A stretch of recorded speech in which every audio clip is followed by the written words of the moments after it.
I have never been so sick to my stomach of the lying and fibbing that goes in. And anybody who's done any mathematics understands this, except they're not allowed to say anything because Ray Dalio gets on TV and says he doesn't think the solution is going to be Bitcoin, and then describes what he thinks the solution is going to be, and he fucking describes Bitcoin. Like, this is so asinine, and I've never seen anything like this. So we are living in clown world 3.0, okay? And the people running this clown world need to be challenged by the people who understand mathematics. And it's not difficult math, guys. It's grade 11 math. So please keep challenging these people. They're lying through their teeth. It cannot be solved any other way. Introducing Greg Foss, a seasoned veteran in the financial markets with over 3 decades of experience. Throughout his career, Greg has honed his skills in trading high-yield credit. Greg's passion lies in the world of Bitcoin, and he currently serves as an executive and shareholder at validuspower.com, where he is dedicated to advancing strategic initiatives within the Bitcoin ecosystem. In this video, Greg discusses the Fed's lack of checks and balances, increasing debt, policies that don't work, how fiat is struggling to find yield, zombie countries, and the debt spiral, and how Bitcoin could be the best asymmetric bet of our lifetime. We live in strange times. Central bankers tell us up is down. Politicians peddle myths, and the seeming robustness of capital institutions and the state is turning out to be a facade. And yet the economic machine needs to keep running. Finance needs to generate a return. What is the fundamental issue? Arguably, it is that the whole framework of state-organized economic control is falling apart. The impacts are manifold. Price and value have no real meaning. Reasonable returns on investment are evaporating. Financial opportunities are being drowned by risk. The real concern is that confidence is rapidly ebbing away. The fiat economy is fundamentally a confidence engine. Trust has replaced hard assets. When trust goes, nothing is left. We now live in a world where disillusioned experts are telling us the game is up, state debt is unmanageable, and governments have no obvious solutions. This is why many such people are turning their attention to Bitcoin. When we're facing QE infinity by zombie countries, it is wise to go back to the first principles, sound money. Greg Foss further explains how the Fed monetary policy works and why it is a delusion to think that money printing will ever stop. Let us now get into the video and listen as Greg breaks down the folly of the Fed and also what he calls the Clooney of some acclaimed experts in the financial system. Please make sure to like this video, subscribe, and leave your comments below. Enjoy the video. The world has turned into a very short-term oriented in terms of the investing time frame. Everyone is a trader.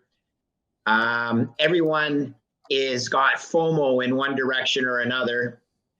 A lot of this rally, in my opinion, is driven by sector rotation coupled with your short covering. So what you have is value stocks had a bid going into the end of the year, and everyone was selling NASDAQ. But when you get offset on that, you get afraid of not being weighted to your benchmark. You tend to cover some short covering in the long duration assets, which are you think of tech stocks.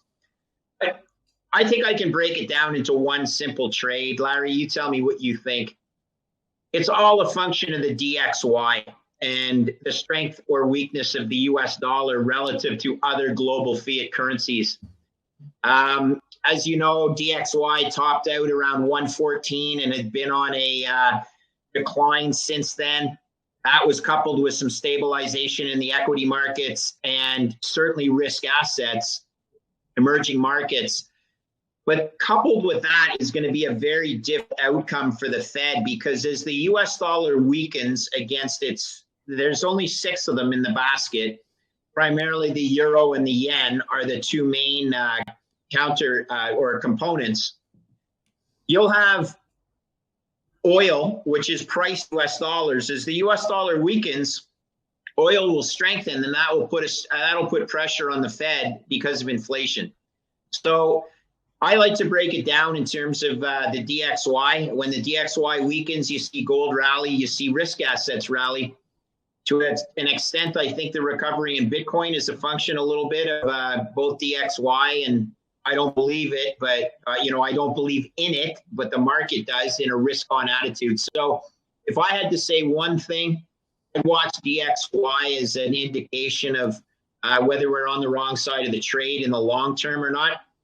And the DXY is, I need to stress to everybody, all fiat currencies are melting cubes. It's just a relative rate of decay that is represented in the DXY. So the DXY means that the US dollar is not, it's certainly debasing, and it was debasing far less severely than the Japanese yen and the euro. But since the Japanese moved their peg on their yield curve control, that has caused the yen to strengthen. So we all know that it's a race to the bottom in fiats, but the DXY measures it as a relative rate of decline. Everybody knows when the DXY weakens, risk assets get a bid. So that covered with short covering. Don't overlook the long term. Hard assets win when DXY weakens. According to Greg, debt levels are off the scale. Adding outstanding liabilities to U.S. debt results in a total debt worth over $1 million for every American adult. In those terms, it's easier to understand that there are no real viable options for paying down this level of debt. The issue is that as citizens are generally tuned out, there is a general assumption that the subject matter is just too complex, and further, those in power must have answers to these issues. After listening to Greg's explanations, you'll suddenly realize that these aren't complex subjects to comprehend. The data is there for anyone to see. And further, it is then obvious that governments are consciously not dealing with increasingly high levels of unsustainable debt. We will now listen to Greg Foss as he explains the unrealistic approach of the Fed to the debt spiral and why the Fed has to open up and be more realistic. A debt spiral that cannot be solved. You have to print money. It is the error term. It's the only way of solving this runaway debt spiral where your debt burden is building organically because of the coupon on the debt. Okay, guys? If you don't understand that, you failed grade 11 math. So everybody's running around trying to split hairs. And the reality is quantitative easing infinity, QE infinity, is built into the mathematics. It always has been, and the Fed can pretend they're going into QT for the short term. It doesn't work in the long term. So there will be a solution where the Fed has to blink and admit, we have to print forever. So don't take your allocation to Bitcoin out of your gold basket. You take your allocation to Bitcoin out of your fixed income basket, because fixed income is a contract, and it's a debasing contract. It's built in fiat, and fiat is programmed to debase. So what are you going to take your allocation to Bitcoin? I don't care if there's Bitcoiners that don't like gold bugs and gold bugs who don't like Bitcoiners. You guys are missing the bigger picture here. It's so much bigger than the combination of gold and Bitcoin. It's about a Fed projection where they think it's normal that they're going to be able to borrow 4 times their revenue base or their GDP. That's going to solve this debt spiral. This is what blows me away, Sam. We have never been here before.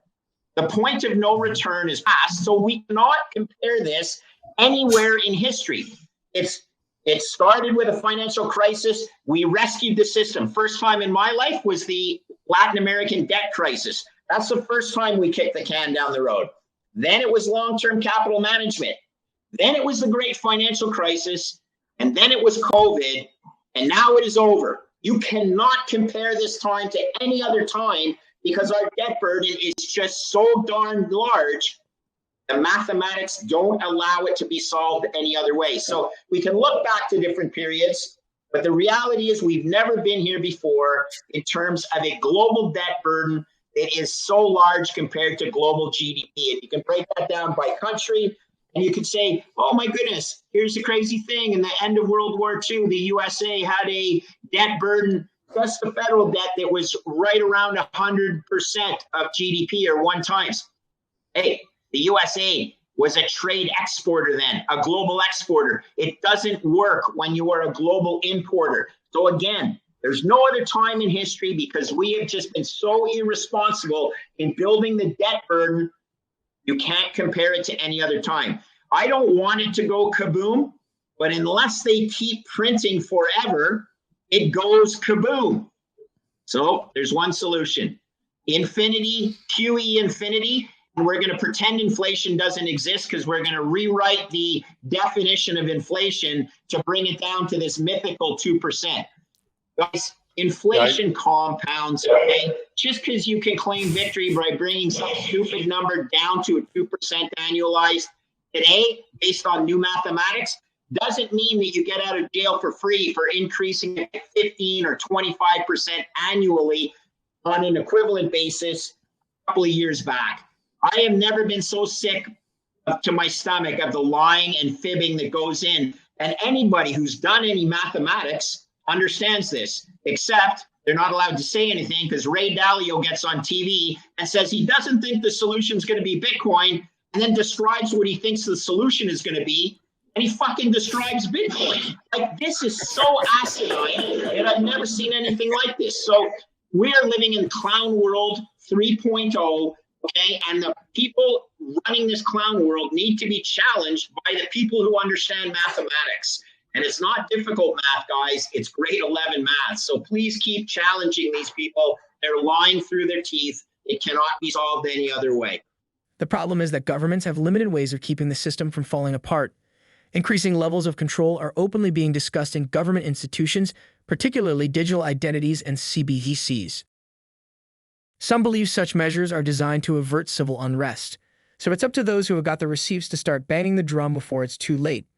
In summary, Greg Foss has highlighted the need for more transparency and realistic policy to the approach of increasing debt, and people as well should be more practical and not just swallow everything being said by influencers or individuals they perhaps hold in high esteem. We hope you enjoyed the video. Please ensure to hit that like button, subscribe, and turn on notifications for future videos. Thanks for watching.